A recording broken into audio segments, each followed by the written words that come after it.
반갑습니다. 미풍입니다. 구독과 좋아요 부탁드리도록 하겠습니다. 현찰이 없으면 아파트 청약을 못하는 시대가 되었다. 그래서 현찰이 없으면 아파트 청약하지 마. 네, 오늘 이 중요한 얘기를 통해서 여러분들이 많은 교훈을 얻었으면 좋겠습니다. 지금 사는 시대는 이제는 옛날 과거의 향수에 지금 여러분들이 빠져들 수밖에 없습니다. 네, 예전에 아파트를 살 때 돈을 빌려줄 때, 네, 아파트를 살 때, 아파트 청약을 할 때, 대출을 해줄 때 그러면은 앞으로 세대의 사람들은 그런 일이 있었냐면서 믿지를 못할 수도 있습니다. 네, 엄청 심각한 일이죠.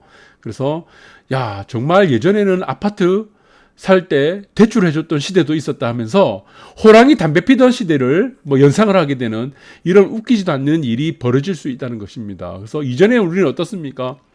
아파트 대출을 받으려고 하면은 은행을 가서 금리를 비교하던 시대였습니다.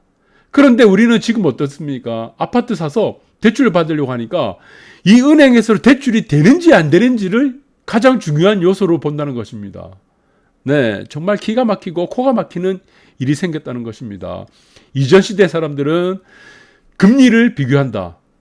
네, 그래서 어디 은행은 몇 프로고 어디 은행은 몇 프로다 해서 금리를 비교하던 시대였는데 지금의 시대는 은행에서 대출이 되느냐 안 되느냐 이것을 찾아 헤매는 시대가 되었다. 이렇게 보시면 될 것 같습니다. 8억 광교 아파트 중도금 대출이 불가가 떨어졌습니다. 광교는 여러분들이 잘 아시죠? 수도권의 오아시스라고 하는 광교. 네, 8억 정도면은 엄청나게 20억, 30억짜리 아파트가 지금 광교에서 나타나고 있는데, 네, 그래서 지금 메리트가 있습니다. 네, 8억 정도면은 충분한 메리트가 있죠. 그런데 이제 현금 없으면은 청약도 못하게 되었습니다. 무슨 일이 벌어졌습니까? 보시면은, 여기 있습니다. 빨간 줄 정성스럽게 네모를 쳐놨습니다. 네, 힐스테이트 광교역 퍼스트. 네, 여기서 보니까 중도금 대출 불가 안내. 네, 본 아파트의 중도금 60%는 분양대금 납부 조건에 따라 중도금을 수분양자 자력으로 직접 해결하라는 겁니다. 왜 그리 됐습니까? 은행에서 대출을 막았던 거죠. 그래서 이제는 굳이 너희들이 대출 받아서 청약할 필요가 없다. 돈이 없으면은 아파트 사러 오지 말라는 겁니다. 네, 엄청난 일이 벌어진 겁니다. 네, 이게 지금 상상도 하지 못한 일들이 계속 벌어지고 있는데 저는 1년에 이런 부동산 시스템의 붕괴, 네, 이런 상황들이 사실은 어떠한 프로세스에 의해서 매뉴얼에 의해서 작동을 하는 것 같습니다. 그래서 영원히 서민층들이 내 집 마련을 하지 못하게 만드는 것, 이것이 가장 중요한 매뉴얼이 아닌가라는 싶습니다. 네, 그래서 조금 좀 걱정이 되는 부분도 있고, 네, 그래서 조금 아이러니합니다. 그래서 20, 30대 1인 가구까지도 아파트 분양 당첨 기회를 준다고 하는데, 네, 그런데 여기서 보니까 억울한 사람들이 생겼죠. 40, 50대는 왜 지금 분양 당첨 기회를 안 주냐? 지금 상기 신도시도 마찬가지입니다. 대부분의 공공 분양이 이루어지는 것이 신혼부부 특공이라든가 20, 30대 사회초년생들이죠. 40, 50대는 이 40, 50대는 분양 기회를 줄 필요가 없다고 생각하는 것 같아요. 왜? 이 사람들이 무엇입니까? 현 정권의 가장 강성 지지층이에요. 이 사람들이 한마디로 무엇이 되죠? 잡은 물고기 되는 거예요. 잡은 물고기. 여러분들 잡은 물고기한테 먹이 주는 거 봤습니까? 안 주죠. 지금 현 정권에 있어서 가장 지지율이 낮은 세력이 어딥니까? 층들이. 세대가 20, 30대예요. 가장 지지층이 낮잖아요. 이 사람들한테 뭘 줘야 됩니까? 먹이 줘야 되죠. 먹이 줘야 되잖아. 아주 이거는 기본적인 이치입니다, 여러분들. 그래서 저는 잡은 물고기인 40, 50대는 절대 먹이를 주지 않는다. 잡은 물고기이기 때문에. 그럼 우리가 한 가지 더 생각해야 될 게 무엇이냐? 40, 50대는 앞으로 기회가 있냐 이겁니다. 제가 볼 때는 40, 50대에 저는 제가 볼 때 한 98%, 이 사람들이 이 세상을 살아가는 동안 앞으로 집을 살 가능성은 저는 없다고 봅니다. 네, 없습니다. 저는 단도직입적으로 얘기 드릴게요. 지금 40, 50대까지 되면서까지 집이 없다 하시는 분들은 앞으로 내 집 마련을 할 가능성은, 내 집 마련을 할 수 있는 여건이 만들어질 가능성은 저는 거의 없다고 보고 있습니다. 그래서 이 사람들은 이제 평생 저 먼 세상으로 갈 때까지 저는 무주택자로 남아서 임대 아파트 돌아다닐 가능성이 저는 매우 크다고 보고 있습니다.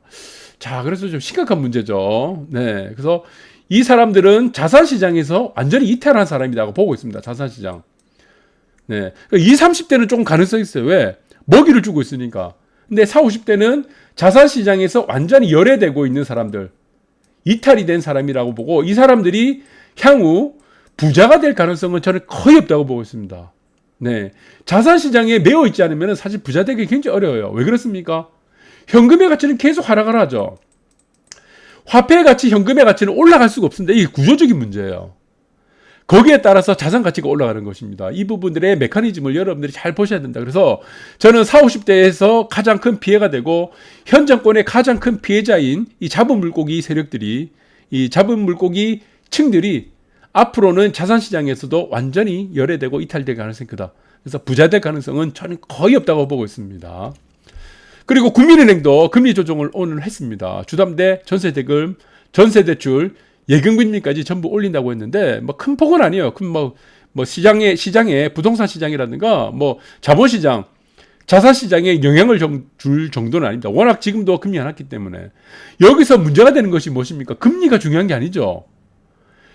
무슨 은행이, 금융은행, 국민은행, 우리은행, 농협, 이 금리가 중요한 게 아닙니다. 이 대출이 되냐 안 되냐가 중요한 문제예요.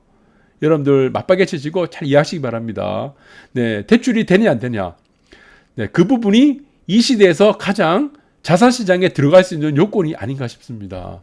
네, 그래서 옛날 얘기죠. 금리 비교하는 거는 호랑이 담배 피던 시절 얘기입니다. 우리 금리 비교하면서 네, 하는 거는. 그래서 금리 올려도 수도권 매수 심리는 올라가고 있죠. 그래서 상관이 없잖아요. 금리와 연동이 된 적 없습니다. 부동산 시장하고 주택시장하고 금리하고는 연동이 된 적이 단 한 번도 없습니다. 언제부터 연동이 안 됐습니까? 네, 대한민국은 언제부터요? 2000년대부터. 네, IMF 끝난 2000년대부터 뭐가 됐습니까? 투자의 시대가 되어버렸죠.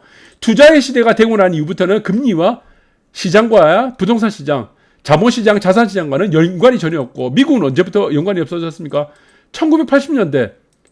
네, 구조조정 시대가 들어오면서 투자의 시대가 열리기 시작했습니다. 그래서 뭐 CB, 뭐 IB가 들어오면서 네, 미국 같은 경우죠. 미국. 네, 금리와 연관이 전혀 없는 시장이 되어버렸습니다. 그래서 이 부분은 잘 보시고, 전세 공급도 여전히 부족하다는 겁니다. 전세 공급도. 그런데 전세 공급이 계속 부족해 줄 수밖에 없는 이유가 있는 겁니다. 저는 이거 딱 두 가지로 보고 있어요. 전세 공급이 부족한 이유. 첫 번째 무엇입니까? 공급 자체가 없어져서가 아닙니다. 이게 수요가 늘어가지고, 뭐, 수요도 일단은 고정되어 있겠죠. 네, 수요 곡선에 보시면은, 디맨드 서플라이 곡선에 보시면은, 공급이 여기 있잖아요. 디맨드 수요고, 공급.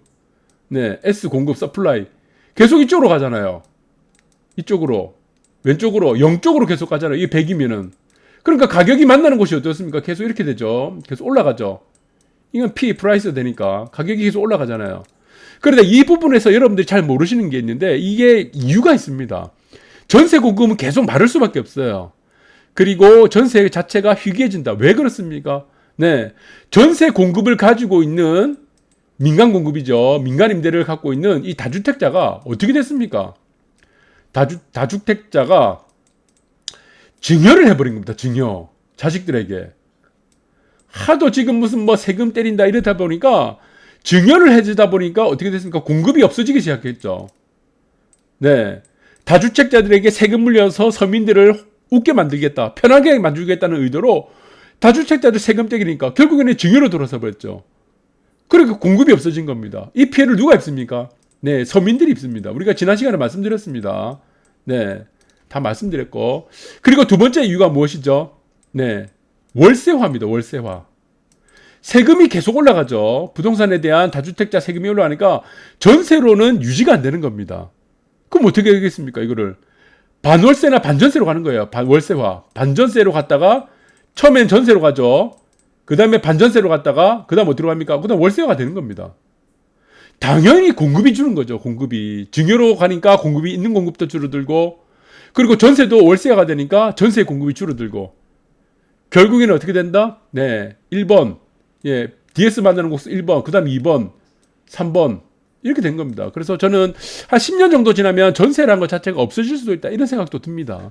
네. 이게 선진국으로 가는 뭐 저는 임대 공급 자체에 실패해서 비롯됐기 때문에 저는 10년 후 정도 되면은 이 현상이 벌어질 가능성이 큰데 가장 큰 이유가 이겁니다.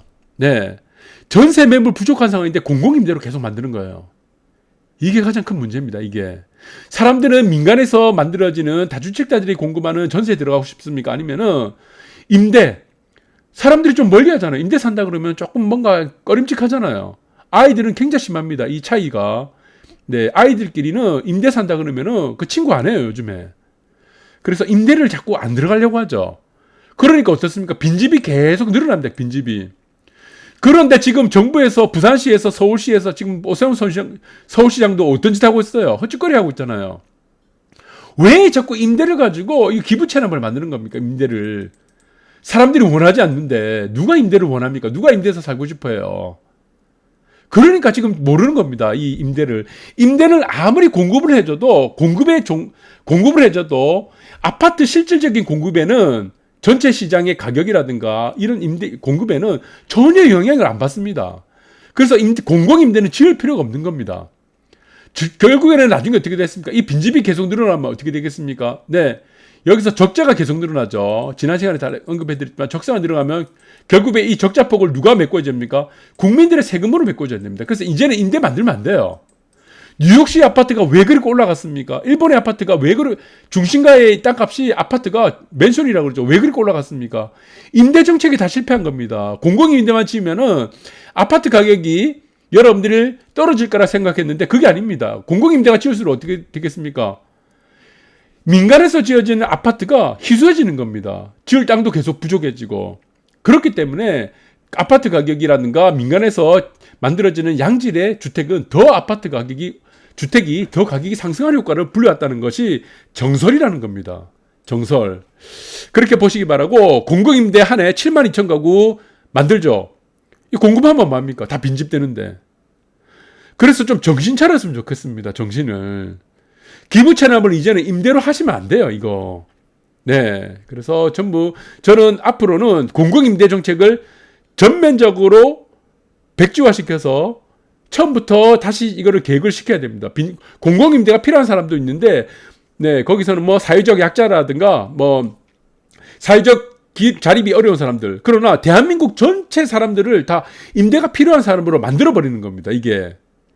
그래서 가장 큰 문제가 되고 있다. 이 부분들을 잘 보시기 바라고. 그래서 저는 이 시대가 만들어지는 가장 우려가 무엇인가? 네, 저는 그렇게 보고 있습니다. 무엇입니까? 이전에는 호랑이 담배 피던 시대가 돼버립니다. 어떤 시대가 돼버렸습니까?